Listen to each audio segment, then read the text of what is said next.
Lawrence, you got a chance to see it. I mean, I've covered a lot of rallies, a lot of protests. I was all out of the street when the Summer of Love 2020. This is the worst I've ever seen.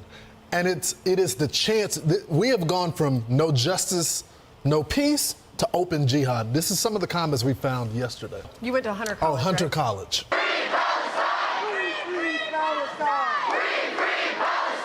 And here's the message that all these right-wingers and all these pundits and all these mainstream media asshats want to get by. That free Palestine equals open jihad. Free Palestine! Free Palestine! Why are you here today?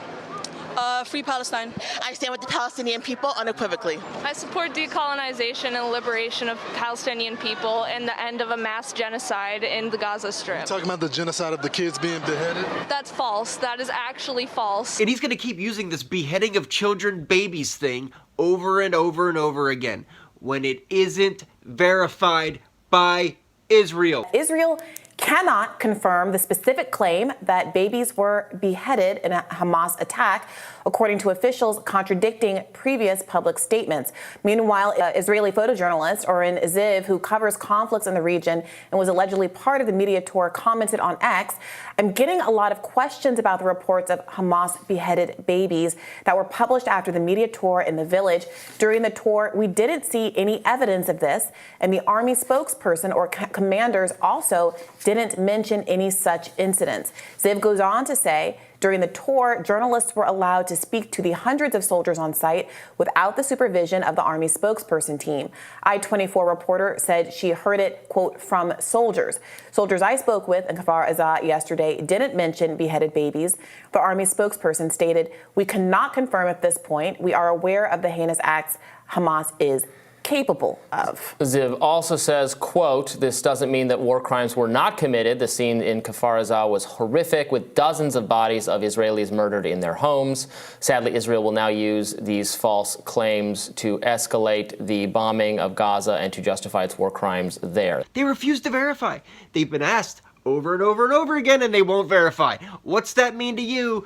Red flag! When you see the kids that have been beheaded and the women that are raped, how do you feel about that? The kid has no idea what he's talking about. He has no friggin' idea what he's talking about. It's so not real to this guy, he just doesn't even know. I don't know where to start from that. Israel is notorious for creating propaganda that sides their one-sided massacre against Palestinians. That was already proven that didn't really happen. There was not verified. U.S. military money that goes there, $4 billion a year, should stop going to Israel to support their war crimes. So there's two things that happened there. You have the kids that were there, that were indoctrinated, that were clueless to what was going on there. And then you have the other kids that were there that had masks, that looked like jihadists, that looked like straight up jihadists because they didn't want their identity to be shown there. And they were openly spewing rhetoric that Hamas is saying, Pete. And I had this conversation with you off air. The question is, are these people a risk to America now that are spewing this type of nonsense? Oh, I see. So people like me, people with common sense that are saying Palestinians have a right to life as well, we are the threat to America. We. You guys are the ones that are bragging about yourselves being domestic terrorists. Ladies and gentlemen, we are all domestic terrorists. And we're the threat. That's at Columbia, different school. Columbia Hunter, University. NYU. Yep. But this is the way our foreign policy departments, history departments, and others in universities are aligned. They're aligned against America, against Israel, anti-Zionist, anti-Jewish, pro-Palestinian, pro-Arab, pro-decolonization, which means basically code for getting rid of anything Judeo-Christian, anything of Western civilization. Yeah, these guys are into that pro-decolonization. They're trying to decolonize everywhere.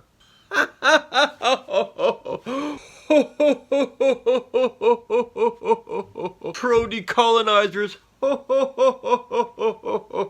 Bro, the f*** is wrong with you? The bottom line is that the right wing, the mainstream media, even Joe Biden himself, are all jumping behind Israel 150%. When Israel's been committing acts of terror on the Palestinian people, they've been killing babies for a long time. And nobody's been crying and screaming at the rooftops about dead Palestinian babies. And that's the whole point. We want the Palestinian baby killing to stop. Y'all want the Israel baby killing to stop. So do we. Same page. We on the left feel, and we're thinking that if they stopped killing their babies, that maybe, just maybe, I don't know, it's a crazy thought, that they might stop killing their babies back. I mean, I don't know.